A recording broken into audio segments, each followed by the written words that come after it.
Okay. Hello, everyone. My name is Pete Rohrbaugh. I'm a professor at Southern Polytechnic State University in Marietta, Georgia. And if you're joining us live, welcome to my second conversation with Rabia Chaudhry, who is related to the current serial podcast.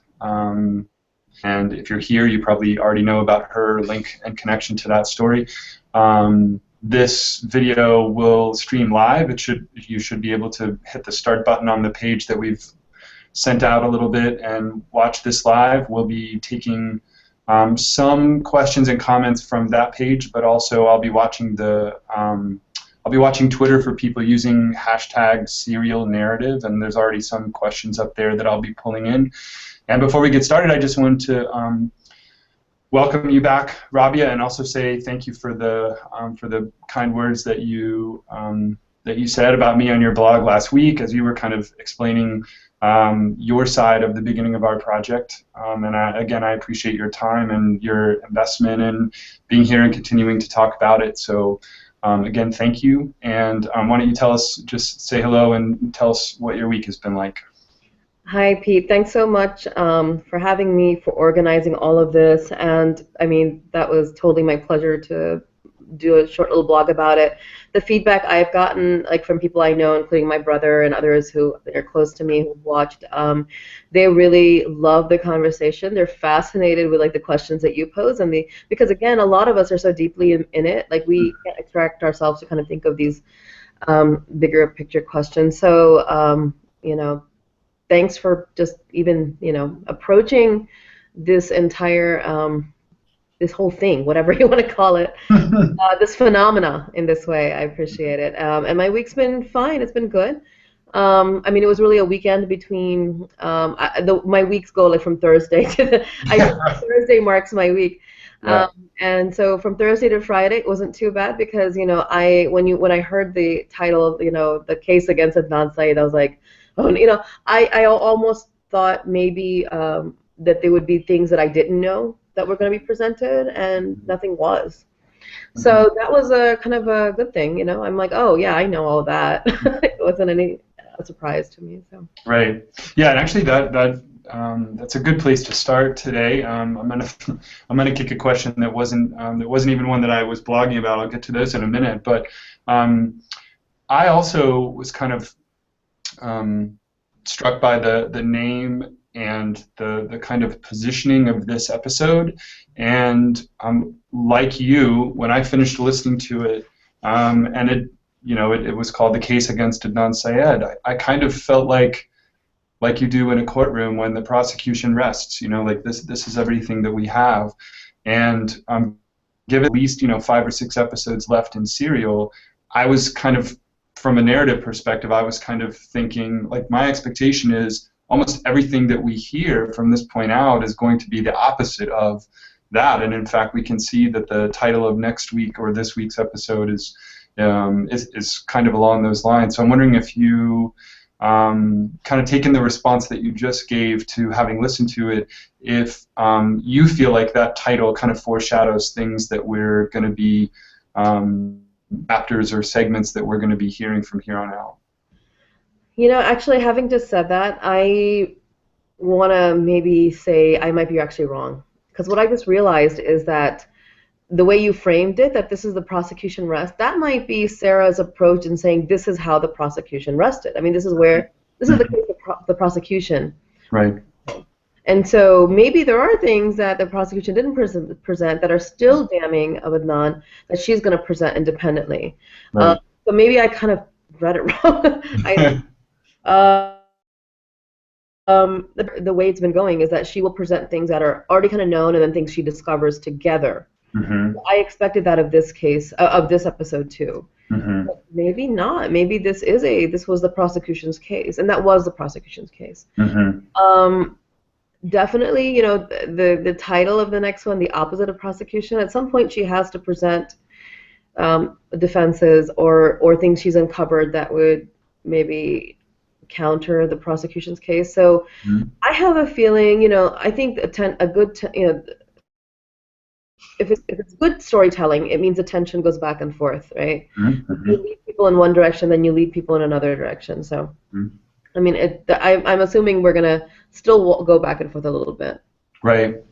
That is a good segue into the kind of like I'm going to package together two of the questions that I blogged about this morning in anticipation of the show and or of our conversation, and they kind of have to do with um, two of the people that Sarah talked to in the show last week. The person that she calls the neighbor boy, and Kathy, and um, from your perspective as somebody who's looked at the case very closely, from your perspective as a lawyer, from your perspective as somebody who, as you just indicated, somebody who's kind of paying attention to the sequence of stories and that Sarah and her team are breaking things up into, I'm wondering if you can talk to us or me about um, what happens when somebody is testifying in court or giving some kind of account to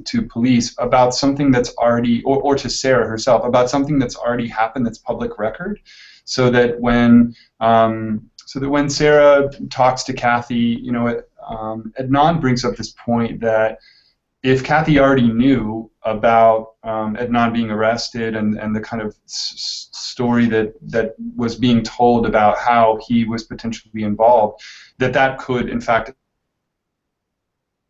her testimony or how she remembered things, and that's really interesting to me because it means that one story is kind of like crashing together with another one.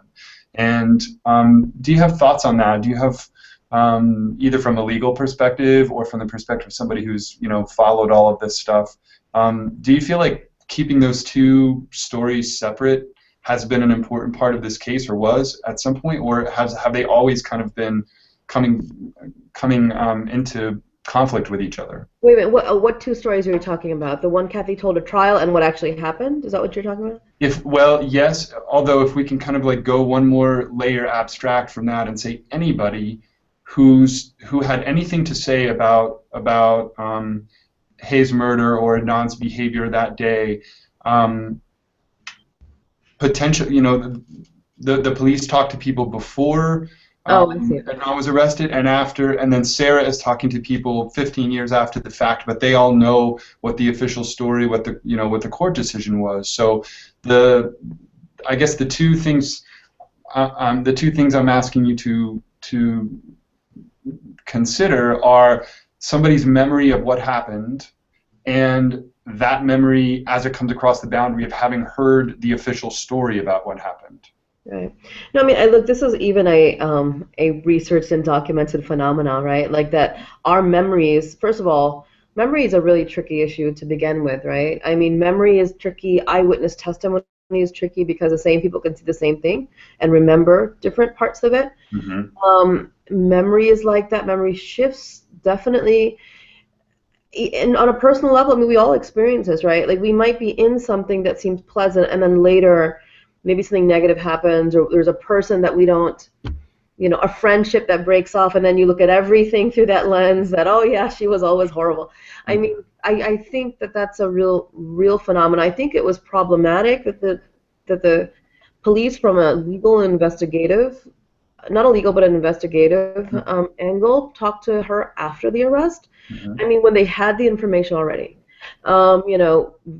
there was no reason the police wouldn't go. They had information about her. They had information about the guy Will, apparently, who was at track practice. So there's all these gaps of like, why didn't the police really be able to corroborate? Like they could have corroborated a lot of Jay's story in a much more solid fashion. I think, and so I don't understand why that happened. And I think those are the kinds of flaws in our legal system that that defense attorneys have to really call into account. But the other thing is, I'm not saying that they weren't acting suspiciously that day. I mean, it could be. I'm sure though it took on a much graver and much more kind of ominous tone after Adnan had been arrested, whereas she already thought they were acting weird. I mean, Jay had been to her house in some narratives twice that day, like with Adnan and then later with Jen. In some narratives 3 times that day. Mm-hmm. Once without Adnan, then with Adnan, then with Jen. Which apparently, I mean, he's not even her friend. He's like she's a friend of Jen. So I think already she was kind of like, why does he keep showing up? Mm-hmm. Bring somebody that neither her or her boyfriend know. Mm-hmm. So who is totally acting crazy because he's stoned out of his mind. Mm-hmm. So, I would find that weird and suspicious if somebody, a friend of a friend's, kept showing up and then showed up with somebody like that. I probably wouldn't even let him in my house at some point. Um, but the idea that it's uh, connected to the murder itself, I think might have been something that she connected those dots after the arrest, and she said, okay, that makes sense. That's why they were acting shady. Mm-hmm. And Mm-hmm. I think we do that all the time. I mean, so.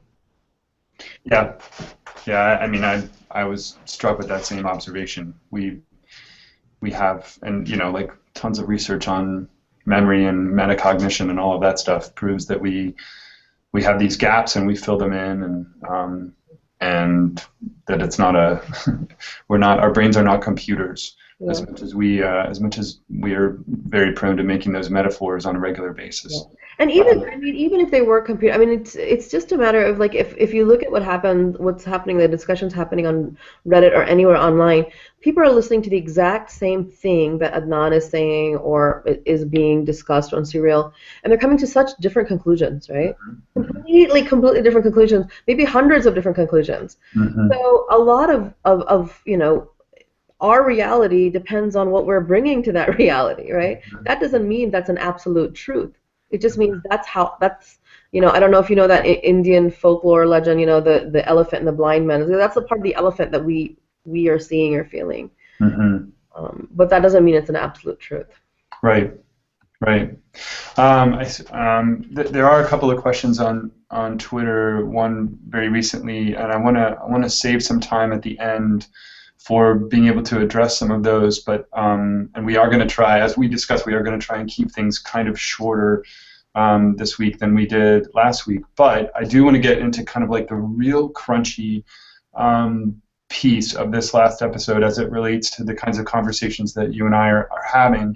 And I'll say just from my own perspective that the last, I don't know, 5 or 6 minutes of episode 6 are the most kind of meta-narratively reflective minutes that the episode has had so far, because it's not about the case, it's not about details or evidence or trial or anything like that. It's Sarah Koenig talking to Adnan about talking to Adnan, and that those moments just seemed so obviously included in the narrative, because Sarah, I think at this point, and probably like way before this point, is aware of the fact that she's part of the story. I mean, she's part of the story because she's producing the story, but she also is kind of doing the job of the judge and the legal team and all of that stuff as she's pouring over all of her conversations with Adnan. So I kind of want to throw you a leading question about that, and then for us to just have an unstructured conversation about it. But so my leading question would be, were you surprised by that segment at the end where suddenly he was kind of like not the Adnan that we've heard throughout the whole series, but this kind of like questioning, guarded, almost kind of like dismissive person who is suspicious of Sarah Koenig and what she's trying to do. Did that make sense to you? Did it surprise you? It didn't surprise me so much because I just assumed that a number of reasons. Number one, I know how much they talk. Okay, I assumed that this was a point that was gonna be reached at some point. Mm-hmm. Also, Adnan kind of actually told me about not this particular point, this particular conversation, but just in general, when I think he reached the same level of awareness that I reached when we were like, oh, she's not interested in this. I mean, honestly, we really thought that Sarah looked at the documents, right, and said, oh, I think this guy's innocent, and so I'm going to I mean, otherwise it just didn't make sense. It's like, why would somebody invest time and money and effort, and she's traveling a lot for the case. And I think that was kind of an aha moment for him. Mm-hmm. And I had my aha moment too, that I was like, this is not about her thinking, or that she's trying to prove it non-innocent. That's not what this is about. Mm-hmm. She's just trying to tease apart a really complex story and an interesting story. And at the same time, I think what happened there was Adnan coming to that realization, but also I think until that point, what we heard a lot in Adnan's voice in other episodes was a real self-consciousness as he's speaking, because he knows that if this person, like if if you're talking to somebody and you think that that person thinks you're a liar, Mm-hmm. it just makes you might sound even worse, right? You might even come across even worse because now you're self-conscious that people think I might be a liar or a criminal or something, Mm-hmm. so they won't take anything I say as something that's sincere or true. And I could hear that self-consciousness, and I think Sarah also kind of alluded to it. It's almost like a little dance, like he must wonder what I think, and I wonder what he's thinking. They're both kind of doing this thing. And of course, she's never said, I believe you, Adnan, I think you're innocent. Mm-hmm. But I know, I'm not going to say having said that anymore. I say that a lot. Um, Don't but worry, somebody on Reddit will point out exactly how many times. I'm waiting for that graph to go up. And times Rabia said, having said that. I totally lost my train of thought. Sorry. I think what I was going to say was, actually, I don't remember what I was going to say. Thank you, Reddit. I forgot. I don't. Yeah, my bad. I shouldn't have interrupted you. No. It's fine. It's fine. It'll come back to me probably. I'm sorry. Yeah. Yeah. The thing, another thing that I find really interesting about that scene, and I'm starting to think about this thing in scenes as much else, is that it's almost like I almost get this sense that like you're saying, they're doing this dance. Like he wants to trust her, but he's not sure that he can. She wants to trust him too. She's overt about the fact that she enjoys talking to him, which, like from a strictly journalistic point of view, that could really make an audience discount what she's doing, and certainly some people have. From my perspective, it's pretty clear that she's not. She's doing something other than strict journalism, which is fresh. And so when I heard that part, it just seemed so clear that the ways that she and that Sarah and Anand are relating to each other end up really having an influence on the story. She says the reason I came to this story is because of you. Like, you're interesting, and you're a quandary or a dilemma or like somebody who I'm interested in. Kind of, he has to understand that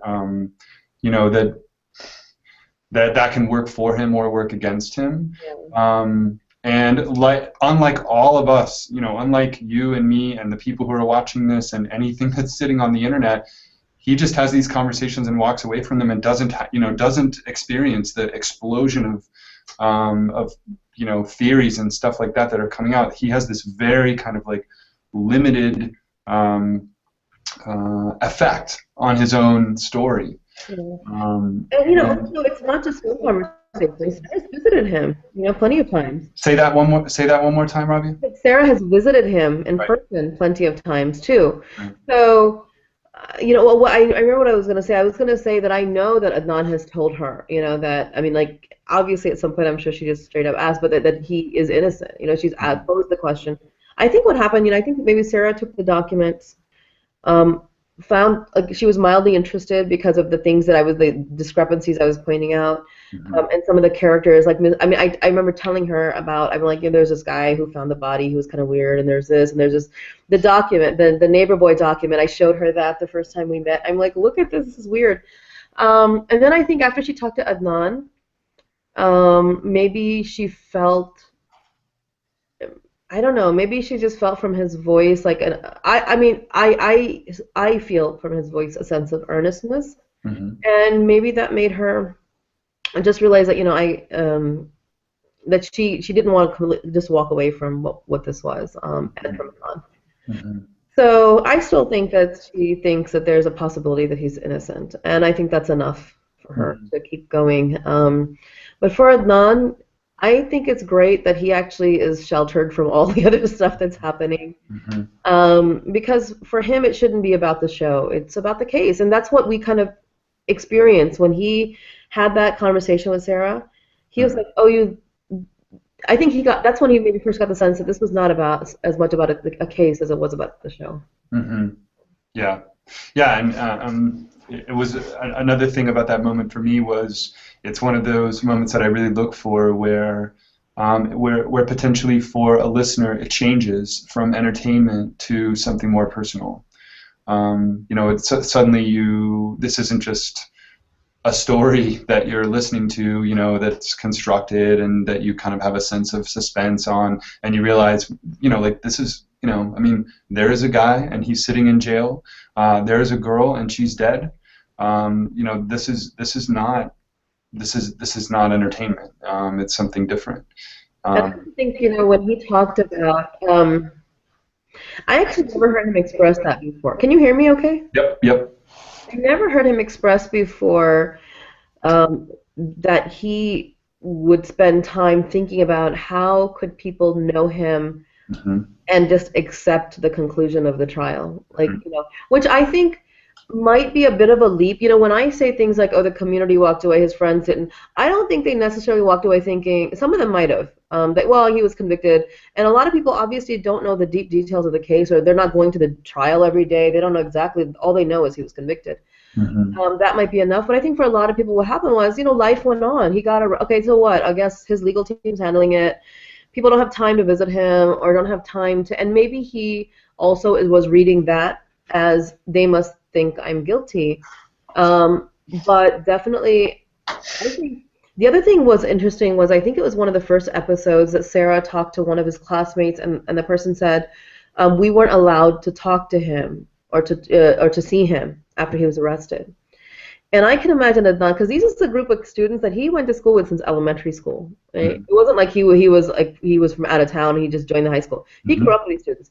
For them to just suddenly disappear, maybe he didn't realize that whatever not allowed means. I don't know what that means. I can't imagine that the police would have stopped. I mean, I don't know what that means. If it was teachers in the school, if it was their parents, I don't know. I thought that was a really interesting comment. So I think maybe Adnan was reading it like that, but it kind of broke my heart to hear him say that, because that means I don't know. He very rarely talks about the things that pain him. Very rarely. Mm-hmm.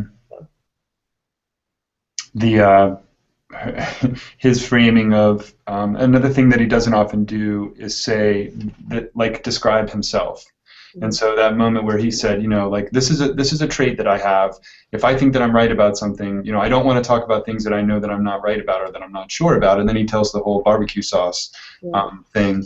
And it's hilarious to me to watch people, especially on Reddit but other places, who are finding, things that are related to the case, like the crab crib picture, and somebody said Adnan was correct, and they posted like a link to some barbecue sauce recipe that uses pancake syrup. But when he's saying this stuff like, this is me, like, this is the kind of person that I am. I don't like to talk about things that I don't know about, and to think that people who knew me would be able to think that I would.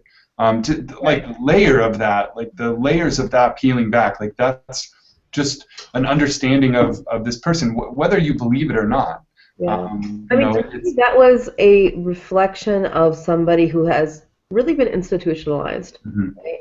Like, I keep forgetting, he wasn't a grown man with a fully formed personality when he went to prison. Think about who you were at 17 and who you are today. So much of his, not much of it, almost his entire adult life and everything that could shape him as an adult really happened mostly maybe after he was incarcerated. So that means that he has become the kind of person that he knows, as somebody who's a convict, that people are not going to believe him on things, So that's why he doesn't want to say anything unless he can prove it. And that's hard. Imagine living a life like that, where I can't make any assertion. I can't say anything unless I can back it up somehow. We couldn't even get through a conversation like that, right? So and I know people get institutionalized in different ways. So and this is anybody who works with people who are incarcerated in the prison system, and people who are doing work with inmates who've been released, they understand that these people get deeply affected. And so I'm so I'm so amazed at the kind of conversations people have from listening to his just some of the things he said, and I'm like, you must be so removed from what a system like that can do to a young person, um, that you're not giving an ounce of weight to the impact that would have had on somebody like him. Like somebody said that he described himself like, "Oh, my face was puzzled," instead of "I was puzzled." Mm-hmm. I just think that people, first of all, people talk differently, but also I think a lot of this has to do with just, where he's been for 15 years. Mm-hmm. Mm-hmm. One last one last part of this whole the relationship between them as they're conversing, which happened before this segment at the end, is Sarah asking a question. I think she's trying to figure out why he wouldn't have been texting Hay, or paging Hay or something like that. That may have been the context, but she runs out this big long question, and then there's just this wicked pause. Yeah. And like you're waiting for something to happen, like, oh, he's been distracted or something like that, and he says, "Are you asking me a question?" Mm-hmm. And it's this really abrupt awareness of the fact that he knows exactly what's going on. Like, you can lose yourself in these conversations and get really kind of comfortable and enjoy them, or you can, maybe it's just passing the time, but he is acutely aware right there. Like, in a certain sense, I'm on the stand. Yeah. I'm on the stand in all these conversations, and her response, which is I don't know. I don't really even know what I'm doing. When I'm asking you this question, I'm not really sure. I'm trying to explain to you why I would have this question that I haven't even really articulated yet. Yeah. Just really profound, that kind of distance between them.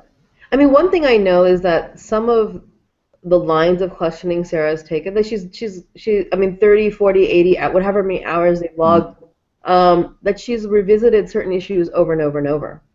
And so I don't know if this particular issue is an issue she's revisited many times. This is a first instance. That was probably the closest. That's maybe the only time I've ever heard Adnan coming close to doing something like losing his temper. That was it. Because it sounded to me like his response really was I answered that question. I've answered that question, so I don't know. And all of these things are not things that he hasn't thought about 100 times and probably explained 100 times to other people. Not to a journalist, though. So I don't know where in his conversations with Sarah, was it the first time they talked about it, or was it the 10th time? In which case, anybody might be like, "What do you want beyond what I've given you?"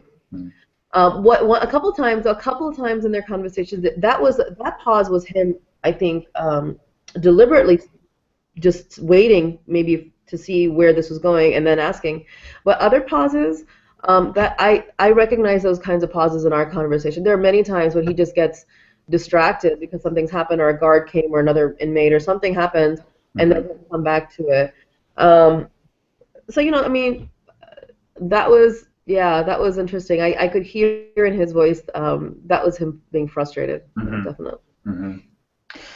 Before we start wrapping up, and I have a couple of things that I want to just kind of lay out there before we wrap up. The last kind of question. Are we doing half an hour or 1 hour? I'm sorry. What's that? Are we doing 30 minutes or an hour? Well, I think we're at 30 minutes right now, but I'd like to go another 5 or 10 at the absolute most, if that's okay with you. But if your time gets short, just let me know. I can come back to this. I'm good. Okay. So I'd like to hear from you about, we talked last week about the blog post that you wrote after episode 5, which was the cell tower episode, and your kind of construction of all of that cell tower technology, and kind of going after the admissibility of that stuff in court. And then you have this, the blog post that you put up on Friday about episode 6. Can you talk about there being a difference between, just isolating these two? Is there a different kind of a process? Did writing the most recent one feel differently, or were you trying to kind of make a separate point, or do you feel like all of these blog posts that you're writing are kind of the same thread, which is, here's some things that were left out, or here's some questions that you should still have? I feel like they're part of the same thread in the same way that a defense attorney would approach these, right? If these are the issues the state is throwing at you at trial, as a defense attorney, this is how I would approach a lot of these things, right? Um, at the same time, I mean, the cell phone evidence, that was like the only evidence. I mean, like in terms of like something physical, that we have a physical list of cell tower locations, we have a physical. And so saying that that's completely something that courts around the country are not even accepting as admissible anymore. Versus these other things, I mean, they're all kind of different. Like Kathy's story, you know, I feel like that was I don't know if that added or detracted from the case for Adnan or against Adnan. I mean, she's like, he was acting suspicious and weird. Yeah, okay, he was stoned, and he says he was, and he was there. So and what? I mean, like that, it doesn't contradict anything that Adnan has said. But because this is the way that Sarah's presenting it, then that's the way I'm addressing it. The Nisha call I thought was interesting, and I thought, I don't know if Sarah means to revisit some of these issues and kind of explore them a little more deeper. Like, you know, for example, the fact that if you look at where Nisha's calls fell in the spectrum of that day, or maybe in just hours before it, hours after it, all of the calls were Jay's calls, Jay's friends. So if he's going to make the argument that Adnan was with me, I was using his phone the whole time, and then he quickly took it, and then I took it back. I mean, it would make sense if it was the other way around, calls, including Nisha's call, and then Jay used his phone a couple of times. But I'm like, I found it weird, just like the cell phone stuff, I found it weird that Sarah doesn't draw some really hard and fast conclusions about certain things, although the only thing she did was like the note. She thought, I mean, it sounded from what she was saying was like she thought the note was kind of just irrelevant. I didn't think she put too much, like she wanted to mention it, but it didn't seem like she put a lot of stock in it. Like she kind of dismissed it. And some people found that note really damning. But I guess what the hard part about that note is how to weigh it when the person who said she was helping write that note said that it wasn't even there, right? That. Yeah, to me, I was more fascinated by her comment about the fact that it wasn't there than I was by the fact that it was there. Like the fact that it was there was like, okay, yeah, that could be, you know, that could be pretty incriminating, but the possibility that somebody would come back, whether it was him or somebody else, and add that on later, like it just makes me start wondering like 100 different things about how somebody would have gotten involved in all of that stuff. Yeah, I mean, so I didn't even address it because I thought she didn't really address it. I mean, it probably, what argument am I going to make on that? If, you know, I am approaching this very much as somebody who is, if I was defending Adnan in a court of law, this is partially how I would approach these issues. Obviously, not fully. But you know, some of those things you have to just say are, like Kathy's story, are just matters of perception. The cell phone evidence is not a matter of perception. The cell phone evidence is like it's either reliable or it's not. It's one or the other, right? Kathy's stuff could mean something, or it's, you know, or not. And even if it did mean something, I don't think that's evidence. I don't consider that evidence as that physical evidence. Some people would say even the cell tower records are not actual physical evidence. The kinds that you could test, you know, to exonerate him or find him guilty. But and then what was the third? Oh, the neighbor boy. The neighbor boy also, I thought that she was more. I thought that she was more dismissive than she should have been, only because a couple of things like I brought up that, you know, he had information that wasn't public, right? He said that he saw the body in the trunk. I mean, the only person who said that was Jay to the police and Jen. I think Jen said that Jay told her that. But nobody else, not even Adnan at that time, had made such a statement or had heard it. Because this is like in April of '99. The first time Adnan heard Jay's narrative was in the winter of that year, like at the trial, basically, you know, the first trial. So this guy definitely got information. Like somebody told him something. I'm not saying he's involved, but somebody told him something. And for me, whether it was the police failing to follow up, or Sarah not, I mean, like, how did the police not catch that? But how did you know about the body being in the trunk when nobody knows about it? I don't understand. Yeah, that's weird. Yeah, it's weird. And he's, like I said, they're like childhood friends. They're still in contact. They're um, he, he couldn't have just made it up out of thin air. The Mhm. reason he couldn't is because of the detail of the trunk. Simple as that. Here's one question, and my apologies to anybody who's posted questions on the serial narrative hashtag. I'll be getting back to as many of those as I can. Some of them, though, I just feel like they're more along the lines of what's going on on Reddit, where people are really kind of like parsing the guilt or innocence stuff back and forth, and so that's less of what I'm trying to do with these conversations. I'll engage the questions regardless as much as I feel like I can, or kick them to you, Rabia. But one that I think is that you and I have talked about, but I don't think on camera, is from a user named Real Boaz, and she's saying a couple hours ago, how much does Adnan know about the podcast and how much media attention it's getting? Can you just answer that really briefly? He, I think when he speaks to his family on a weekly basis, like they do update him that this was like his younger brother will update him, that this was this week's episode. To the extent that you can relate. I'm sure he can't go into all details, and he's not going to hear the whole thing. I have printed up a couple of the transcripts. I owe him like 4 more transcripts. I'm going to probably do that today or tomorrow. Mm-hmm. I don't think and I also printed up some of the articles. Beyond the articles, there's so much more discussion. There's so much more interest. There's like hundreds of thousands of people who are just like, I'm just hooked. I'm hooked. I'm hooked. That's all over, Facebook and Twitter and stuff. That he has no idea. I don't think he has any idea. And I'm not necessarily.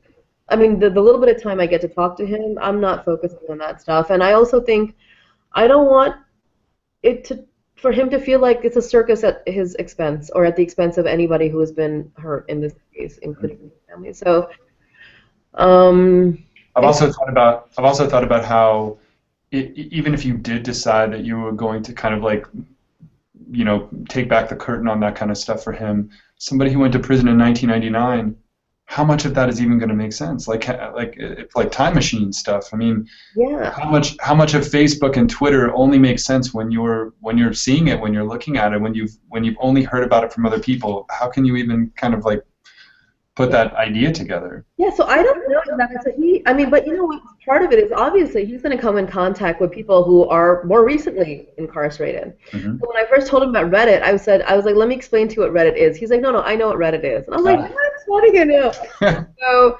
it's he was I mean he was joking about it. He's like, I'm not that backwards. He's like, I'm trying to keep up on latest technologies. Hmm. So, I'm sure he's getting information. And then, there's news, there's TV, and he does, they have certain cable networks they can watch. Hmm. So to some extent, he might know, but he probably won't know how many people actually access all that stuff. How many of us are actually on social media? Hmm. He doesn't realize that. But I don't know. I haven't really talked to him that much about it.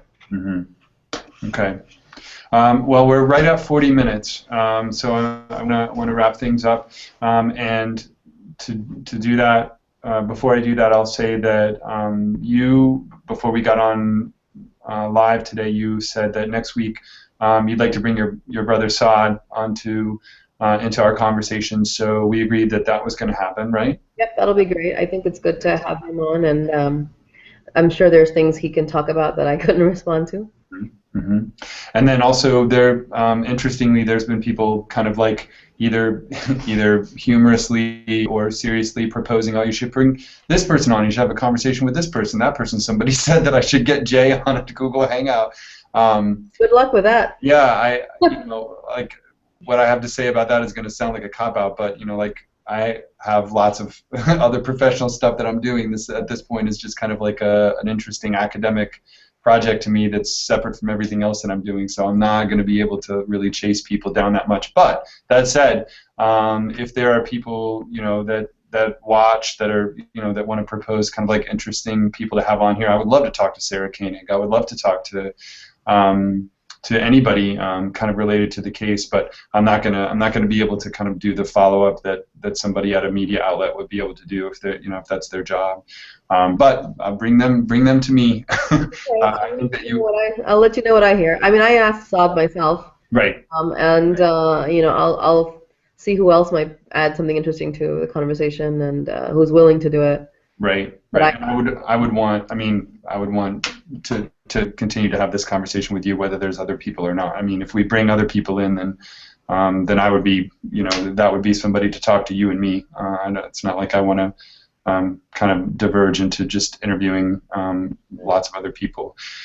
But again, thanks for your time, and I look forward to kind of talking about this with you some more this week. I appreciate everybody who's kind of given some positive feedback about what we're doing, and I look forward to trading lots of text messages with you on Thursday morning after the next one comes out. I hope that you have a good week, Rabia. you too, Pete. Take care. Thanks so much. Okay, and bye to everyone else. Bye. Bye, guys.